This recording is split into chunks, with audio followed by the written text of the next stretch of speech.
السلام علیکم معزز ناظرین، پیارے دوستوں، بہنوں، بھائیوں اور بزرگوں، میں حافظ عبد النواز ایڈوکیٹ آپ کو اپنے اسلامی چینل کے اندر خوش آمدید کہتا ہوں، اور ہر روز کی طرح آج بھی ہم انشاءاللہ 10واں پارہ سورۃ التوبہ آیات نمبر 27 تا 31 تک کی تلاوت، ترجمہ اور تفسیر پڑھنے کے شرف حاصل کریں گے۔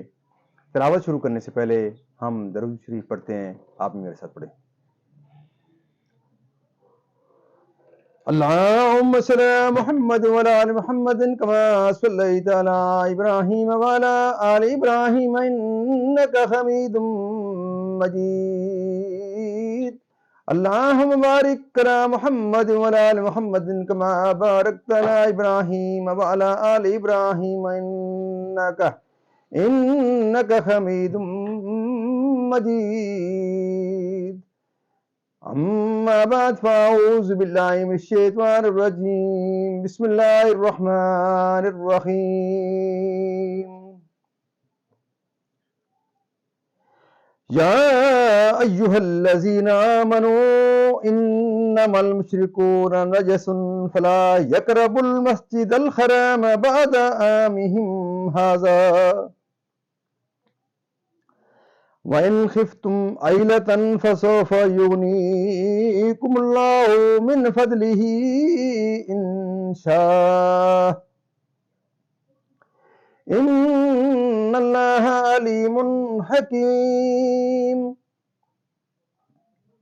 قاتلوا الذين لا يؤمنون بالله ولا باليوم الآخر ولا يحرمون ما حرم الله ورسوله ولا يدينون دين الحق من الذين أوتوا الكتاب حتى يؤتوا الجزية عن يد وهم صاغرون۔ وقالت اليهود عزير ابن الله وقالت النصارى المسيح ابن الله، ذلك قولهم بأفواههم يضاهئون قول الذين كفروا من قبل قاتلهم الله أنى يؤفكون۔ اتخذوا أحبارهم ورهبانهم أربابا من دون الله والمسيح ابن مريم وما أمروا إلا ليعبدوا إلها واحدا لا إله إلا هو سبحانه عما يشركون۔ يريدون أن يطفئوا نور الله بأفواههم ويأبى الله إلا أن يتم نوره ولو كره الكافرون۔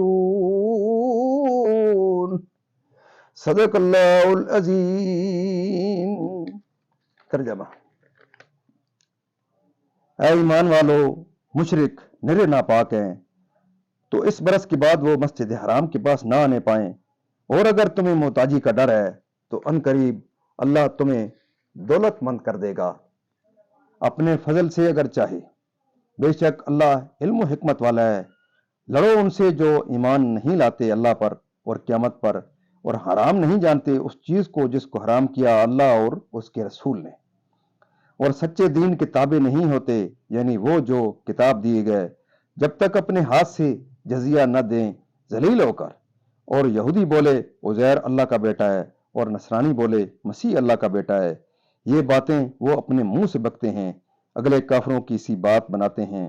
اللہ انہیں مارے کہاں اوندھے جاتے ہیں، انہوں نے اپنے پادریوں اور جوگیوں کو اللہ کے سوا خدا بنا لیا، اور مسیح بن مریم کو، اور انہیں حکم نہ تھا مگر یہ کہ ایک اللہ کو پوجیں، اس کے سوا کسی کی بندگی نہیں، اسے پاکی ہے ان کے شرک سے۔ چاہتے ہیں کہ اللہ کا نور اپنے منہ سے بجھا دیں، اور اللہ نہ مانے گا مگر اپنے نور کا پورا کرنا۔ پڑھے برا مانے کافر۔ یہاں تک اس کا ترجمہ اختتام پذیر ہوتا ہے۔ اب اس کی تفسیر تسلسل سے جس طرح پیچھے سے چل رہی ہے آج کی تفسیر۔ اکرمہ نے کہا ایسا ہی ہوا، اللہ تعالیٰ نے انہیں غنی کر دیا، بارشیں خوب ہوئیں، پیداوار کثرت سے ہوئی۔ مقاتل نے کہا کہ خطہ یمن کے لوگ مسلمان ہوئے اور انہوں نے اہل مکہ پر اپنی کثیر دولت خرچ کی۔ اگر چاہے فرمانے میں تعلیم ہے کہ بندے کو چاہیے کہ طلب خیر اور دفع آفات کے لیے ہمیشہ اللہ کی طرف متوجہ رہے اور تمام امور کو اسی کی مشیت سے متعلق جانے۔ اللہ پر ایمان لانا یہ ہے کہ اس کی ذات اور جملہ صفات و تنزیہات کو مانے اور جو اس کی شان کے لائق نہ ہو اس کی طرف نسبت نہ کرے۔ اور بعض مفسرین نے رسولوں پر ایمان لانا بھی اللہ پر ایمان لانے میں داخل قرار دیا ہے۔ تو یہود و نصارہ اگرچہ اللہ پر ایمان لانے کے مدعی ہیں لیکن ان کا یہ دعویٰ باطل ہے، کیونکہ یہود تجسیم و تشبیہ کے اور نصارہ حلول کے معتقد ہیں، تو وہ کس طرح اللہ پر ایمان لانے والے ہو سکتے ہیں؟ ایسے ہی یہود میں سے جو حضرت عزیر کو اور نصارہ حضرت مسیح کو خدا کا بیٹا کہتے ہیں، تو ان میں سے کوئی بھی اللہ پر ایمان لانے والا نہ ہوا۔ اسی طرح جو ایک رسول کی تکذیب کرے وہ اللہ پر ایمان لانے والا نہیں۔ یہود و نصارہ بہت انبیاء کی تکذیب کرتے ہیں، لہذا وہ اللہ پر ایمان لانے والوں میں نہیں۔ شان نزول مجاہد کا قول ہے کہ یہ آیت اس وقت نازل ہوئی جب کہ نبی کریم صلی اللہ علیہ وسلم کو روم سے قتال کرنے کا حکم دیا گیا، اور اسی کے نازل ہونے کے بعد غزوہ تبوک ہوا۔ کلبی کا قول ہے کہ یہ آیت یہود کے قبیلہ قریظہ اور نذیر کے حق میں نازل ہوئی۔ سید عالم صلی اللہ علیہ وسلم نے ان سے صلح منظور فرمائی، اور یہی پہلا جزیہ ہے جو اہل اسلام کو ملا، اور پہلی ذلت ہے جو کفار کو مسلمانوں کے ہاتھوں سے پہنچی۔ قرآن و حدیث میں بعض مفسرین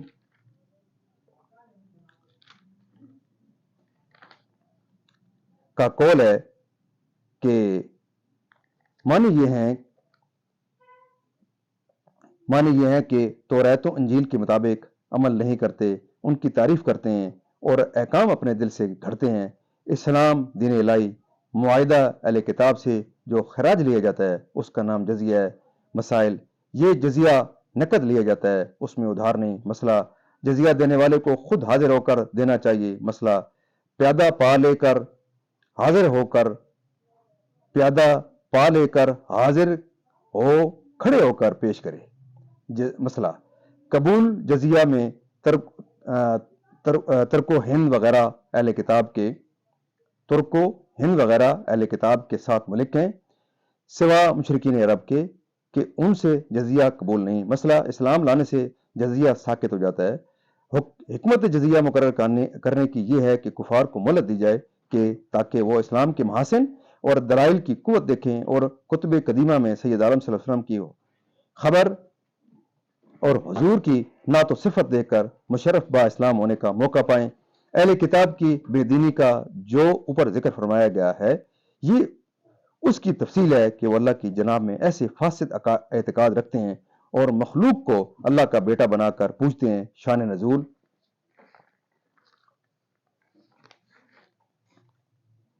رسول کریم صلی اللہ علیہ وسلم کی خدمت میں یہود کی ایک جماعت آئی۔ وہ لوگ کہنے لگے کہ ہم آپ کا کس طرح اتباع کریں، آپ نے ہمارا قبلہ چھوڑ دیا اور آپ حضرت عزیر کو خدا کا بیٹا نہیں سمجھتے۔ اس پر یہ آیت نازل ہوئی: جن پر نہ کوئی دلیل نہ برہان، اور پھر اپنے جہل سے اس باطل سری کے معتقد بھی ہیں، اور اللہ تعالیٰ کی وحدانیت پر حجت قائم ہونے اور دلیل واضح ہونے کے باوجود اس کفر میں مبتلا ہوتے ہیں۔ حکم الہی کو چھوڑ کر ان کے حکم کے پابند ہوئے۔ معزز ناظرین، اللہ تعالیٰ کے فضل و کرم سے آج تک کی یہاں تلاوت، ترجمہ اور تفسیر اختتام پذیر ہوئی۔ اللہ تعالیٰ کے دربار کے اندر ہم اس کلام مقدس کے صدقے، اس تلاوت کے صدقے اور حضور پاک صلی اللہ علیہ وسلم کی ذات و برکات کے صدقے دعا کرتے ہیں کہ اللہ تعالیٰ میں قرآن پاک پڑھنے، قرآن پاک کو سمجھ کر اور اس کے احکامات کے مطابق حضور پاک صلی اللہ علیہ وسلم کی پاک سیرت کے مطابق اور صحابہ کرام کے نقشہ قدم کے اوپر اللہ تعالیٰ میں چلنے کی توفیق عطا فرمائے۔ اللہ تعالیٰ تمام پریشانیاں دور فرمائے، تمام بیماریوں کو شفائے کاملہ اللہ فرمائے۔ اللہ تعالیٰ تمام مرحومین کو جنت الفردوس میں اعلیٰ و بالا مقام عطا فرمائے۔ معزز ناظرین، ہم خوش نصیب ہیں کہ ختم نبوت کے صدقے ہم اس امت کا حصہ ہیں۔ جو امر بالمعروف اور نہی عن المنکر کا یہ خوبصورت جو پرنسپل ہے، اس کے اوپر یہ حکومت ہے جس کو یہ ایک نصیب میں اسے میں آئی ہے ہمارے کہ ہم نیکی کے کام کی دعوت دیں اور برائی کے کام سے روکیں. یہ کسی اور امت نے یہ نہیں کیا. تو اللہ تعالیٰ کے یہ خوش نصیب بھی ہیں. ہم اس میں اپنا حصہ بھی ڈالیں، آپ بھی اپنا حصہ ڈالیں کہ آپ ضرور قرآن پاک کو دیکھیں، قرآن پاک کو سنیں اور سن کر سمجھ کر اور اس کے احکامات کے اوپر عمل کرنے کی کوشش کریں. معزز ناظرین، اس ویڈیو کو خود بھی پورا سنیں، پورا اس کو دیکھیں اور سمجھیں، خود بھی دیکھیں، اپنے بچوں کو، اپنے فیملی کو، اپنے عزیز اقربا کو، اور جہاں تک آپ اس آواز کو پہنچا سکتے ہیں ضرور پہنچائیں. میں دعا کرتا ہوں کہ اللہ تعالیٰ اس قرآن پاک کے صدقے میری اور آپ کی دن قیامت اللہ تعالیٰ کے دربار کے اندر حضور پاک صلی اللہ علیہ وسلم شفاعت کریں، اور ہم اس شفاعت کے انشاءاللہ مستحق بھی ہیں. ہم دعا کرتے ہیں کہ اللہ تعالیٰ آپ کو قرآن پاک کو سننے، سمجھنے اور اس پر عمل کرنے کی توفیق عطا فرمائے. اور ضرور آپ تمام دوستوں کی یہ سزا ہے کہ آپ اس چینل کو زیادہ سے زیادہ لائک، شیئر اور سبسکرائب کریں، اور جن دوستوں کو بھی آپ دعوت دیتے ہیں ان کو بھی ضرور یہ لائک، شیئر اور سبسکرائب کرنے اور بیل والے آئیکن کو ضرور پریس کرنے کے کہا کریں تاکہ زیادہ سے زیادہ لوگ اس کے ساتھ جڑیں. اللہ تعالیٰ آپ تمام دوستوں کو قرآن پاک کو سننے اور سمجھنے اور اس پر عمل کرنے کی توفیق عطا فرمائے. آمین ثم آمین.